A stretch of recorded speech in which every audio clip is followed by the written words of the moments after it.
Қазір мен видео сабақты көрсетпес бұрын осы GPT промпт туралы бір маңызды бір нәрсе айтқым келіп тұр.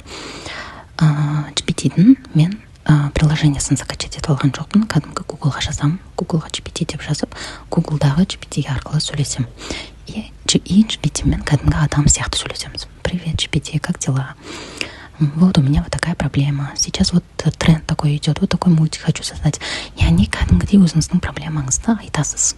Айтқым келгені, мынау осы мультик жасайтын кезде, говорящий бір нәрселер, любой бір тренд видео, фото жасайтын кезде, ешқандай да мынандай промпт жаз, вот это подойдет деген қатып қалған нәрсе жоқ.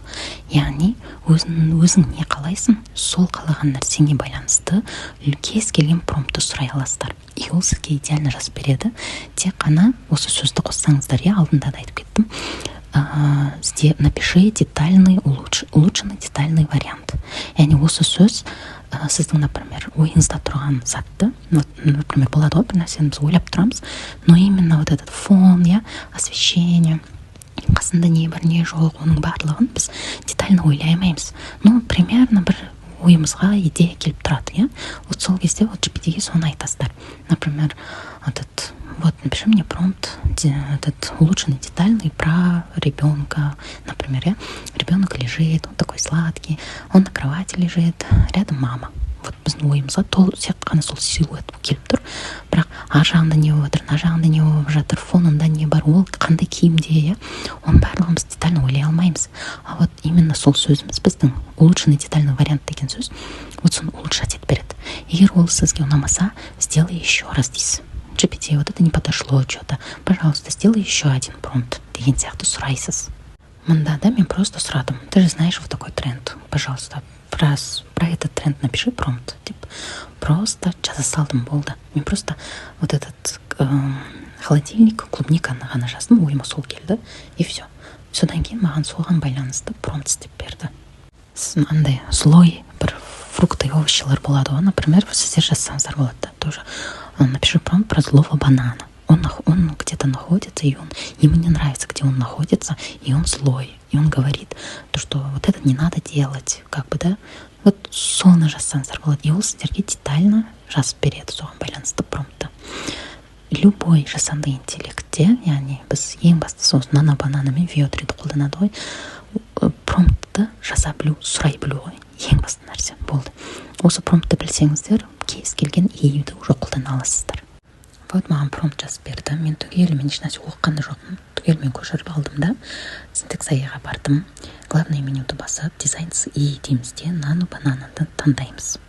Мен бұл бірінші вариант, который біз өзіміз фотосын жасаймыз да. Фотоны сөйлетеміз. Бұл бірінші вариант. Біз фотоны өзіміз жасап, өзіміз барып генерировать етеміз. Фотомызды жасап берді. Енді біз менюға барып, видео будущегоны таңдаймыз, видеоны таңдаймыз. Бағанағы фотомызды сөйлетеміз. Мұнда GPT маған ол сол клубника қандай тонмен сөйлесіп тұр. Дружелюбный, хороший, милый, слегка улыбчивый тон деген сияқты. Соның барлығын жазып берді тоже. Keep them dry. Do not wash before storing. Store them in a breathable container on the middle shelf and consume within a few days. Енді екінші вариантын көрсеткім келіп тұр. Біз бұл жақта фото жасамаймыз, сразу видео жасаймыз. Видеоға барамыз да, банана speaks. Например, мен бананды алдым. Банан сөйлеп жатыр дедім. Енді бұл жақта мен қазақша тілді алдым, потому что VO3-де қазақшада сөйлей алады. Қандай стильде, қандай форматта, үстіне не киіп тұр, қандай настроениеде тұр, сол, в общем, кімді нені сөйлеткіңіз келіп жатыр. Соның барлығын GPT-ге жазсаңыздар болады. Ол барлығын қосады сол неге.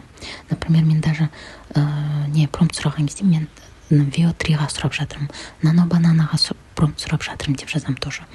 И соған қарай ол маған промпт жазып береді. Представляете? Сол үшін не қалайсыз, соның барлығын кәдімгідей жаза беріңіздер GPT-ға. Ешқандай серьезно онымен сөйлесудің қажеті жоқ. Сәлем!